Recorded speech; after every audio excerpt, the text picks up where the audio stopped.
మహాదేవుడును మన రక్షకుడు అయిన యేసుక్రీస్తు వారి శ్రేష్టమైన నామంలో ఉదయకాల మన్నా అనే చక్కని కార్యక్రమాన్ని చూస్తున్న మీ అందరికీ నిండు హృదయంతో వందనాలండి. దేవుని యొక్క మహాకృప మీ అందరికీ తోడై ఉండును గాక. ఎలా ఉన్నారు? దేవుని కృపలో మీరందరూ క్షేమమే కదా? చాలా సంతోషం.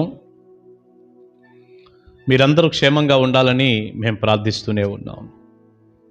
రండి, మనం దేవుని వాక్యంలోనికి వెళ్ళి దేవుని మాటలు ధ్యానం చేద్దాం.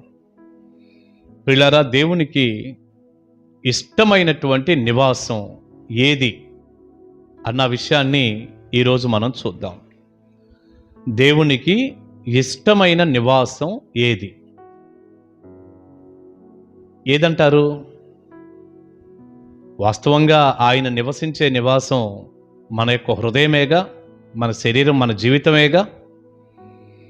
మన యొక్క దేహం పరిశుద్ధాత్మకు ఆలయం అని కదా ఉంది.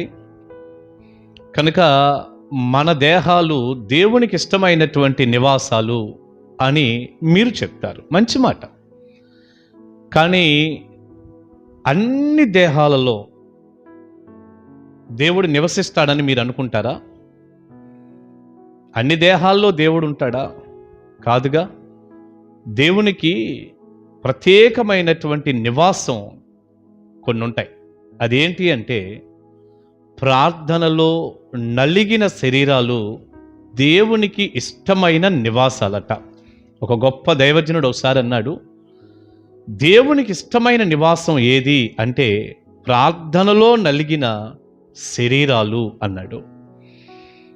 అంతేగా, ప్రార్థనలో శరీరం నలుగుతూ ఉంటే, మోకాళ్ళ మీద పడి మొరపెడుతూ ప్రార్థనలో శరీరాలు నలగొట్టబడుతూ ఉంటే, అవి దేవునికి ఎంత ఇష్టంగా ఉండే నివాసంగా మారిద్దో కదా. అలాంటి హృదయాలలో, అలాంటి దేహాలలో దేవుడు నివసిస్తాడు.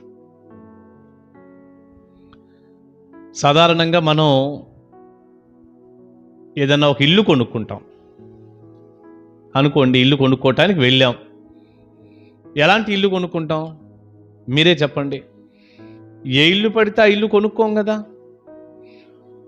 మనము, మన కుటుంబం అందులో నివసించాలి కాబట్టి, చాలా సంవత్సరాలు ఉండాలి కాబట్టి, ఇంత డబ్బు ఖర్చు పెట్టి కొనుక్కునే ఇల్లు మంచిది చూస్తాం. ఎలాంటి సిమెంట్ వాడారు, ఎలాంటి ఐరన్ వాడారు, ప్లానింగ్ ఎంత బాగుంది, గదులు ఎన్ని ఉన్నాయి, కిచెన్ ఎంత ఉంది, హాల్ ఎంత ఉంది, చక్కగా వరండా ఉందా, మరి మంచి ఏరియాలో ఉందా, ఏ ఏరియాలో ఉంది, ఎక్కడ పడితే అక్కడ కొనం కదా. కాస్త పద్ధతి కలిగినటువంటి ఫ్యామిలీల మధ్య ఉందా, ఏ ఏరియాలో ఉంది, ఎలా ఉంది ఇల్లు అని అన్నీ కూడా చాలా జాగ్రత్తగా చూసుకొని దాన్ని కొనుక్కుంటాం. ఎందుకంటే అక్కడ మనం నివసించాలి గనక. ఏ ఇల్లు పడితే ఆ ఇల్లు కొనంగా. ప్రియులారా, అదే ప్రకారంగా ఇల్లు కొనటం దాకా వద్దు అసలు. ఒక్క మాట మనం ఆలోచిస్తే, కనీసం అద్దెకు ఉండాలన్నా కూడా ఇవన్నీ మనం చూస్తాం. ఏదీ లేనప్పుడు కొంత తప్పదని సర్దుకుంటామేమో కానీ, కాస్త రూపాయి ఖర్చు పెట్టి అద్దె కట్టుకోగలిగి ఉండి అద్దె కొరకు ఇల్లు చూడాలన్నా కూడా 1కి 10 ఇల్లు చూస్తాం. ఎస్, ఇదైతే బాగుంటుంది, మనం కొన్ని సంవత్సరాలు ఇక్కడుండి జాబ్ చేసుకోవాలి, పని చేసుకోవాలి, కనుక ఇక్కడైతే మాకు కంఫర్ట్గా ఉంటుంది, ఇది మంచి ఏరియా, ఇల్లు కూడా బాగుంది, కాస్త మేమున్నా కూడా చాలా అఫీషియల్గా నీట్గా ఉంది అని చూసుకుంటాంగా. అటు ఇల్లు కొనాలన్నా, అద్దెకు ఉండాలన్నా, కనీసం కొన్ని సంవత్సరాలు అద్దెకు ఉండాలన్నా కూడా మనం అది చూసుకుంటాం అంత జాగ్రత్తగా. ఏ ఇంట్లో పడితే ఆ ఇంట్లో, ఎక్కడ పడితే అక్కడ మనం నివసించం. మరి పరిశుద్ధాత్ముడు మన జీవితంలో నివసించటానికి ఎలాంటి దేహం కావాలి? ప్రార్థనలో నలిగిన శరీరాలు వద్దా? అలాంటి వ్యక్తుల్లోనేగా దేవుడు నివసించేది.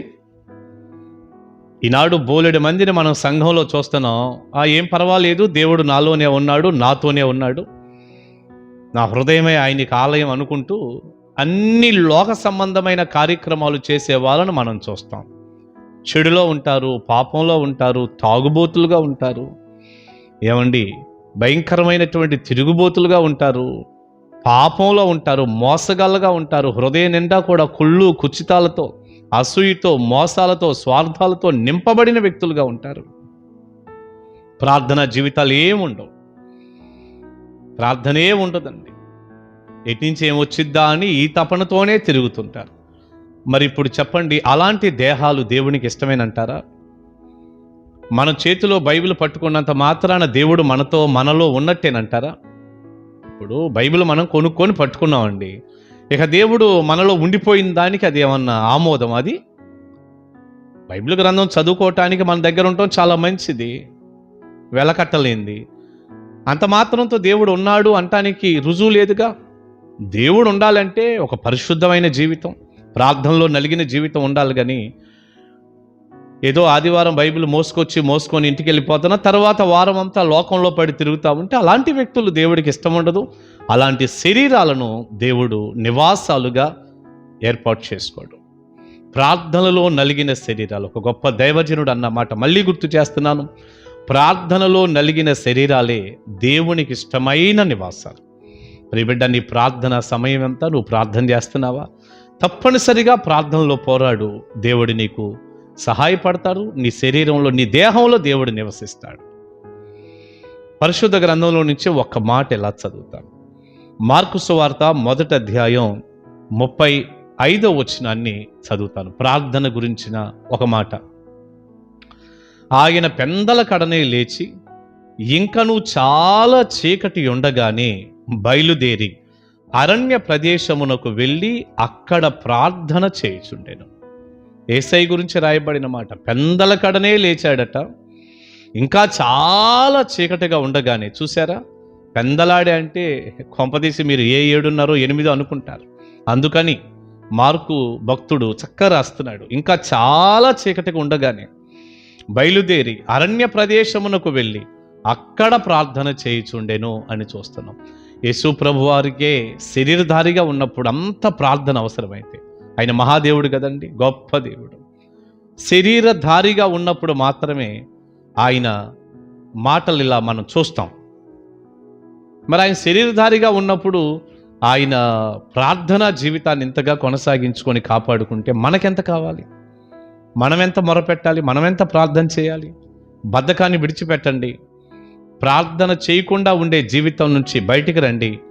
ప్రార్థనలో పోరాడండి. ప్రార్థనలో నలిగిన శరీరాలే దేవునికి ఇష్టమైన నివాసాలు. దేవుడి మాటలు దీవించునుగాక. ప్రార్థన చేసుకుందాం. పరిశుద్ధుడా, ప్రేమ కలిగి తండ్రి, మీకు వందనాలయ్యా. వెతబడిన చక్కని సందేశం మీ పిల్లలకు దీవెనగా మార్చండి. ప్రార్థనలో నలిగిన శరీరాలే మీకు ఇష్టమైన నివాసాలు. మా శరీరాలు ప్రార్థనలో నలుగుటకు సాయం చేయండి. కృపగల దేవా, పాపంలో, లోకంలో ఉన్న శరీరాలను మీరు నివాసాలుగా ఏర్పాటు చేసుకోరుగా. పరిశుద్ధమైన శరీరం కావాలి, ప్రార్థనలో నలిగిన శరీరాలు కావాలి. కృప చూపించండి, తోడుగా ఉండండి. ఈ వర్తమానం ప్రతి బిడ్డకు దీవెనగా మార్చండి. తద్వారా కలిగే ప్రతి ఆశీర్వాదం ఇవ్వండి. వేకునే లేచిన ఆయన ఉదయకాలమే ఇంకా చీకటిగా ఉన్నప్పుడే మీ సన్నిధిలో మొర్రపెట్టే అనుభవాలు దయచేయండి. యేసయ్య శక్తిగల నామాని ప్రార్థన మనవులు అడుగుచున్నాను తండ్రి. Amen, amen. God bless you. దేవుని కృప మీకు తోడై ఉండును గాక. కలుసుకుందాం ఉదయకాల మన్నాలో. Praise the lord.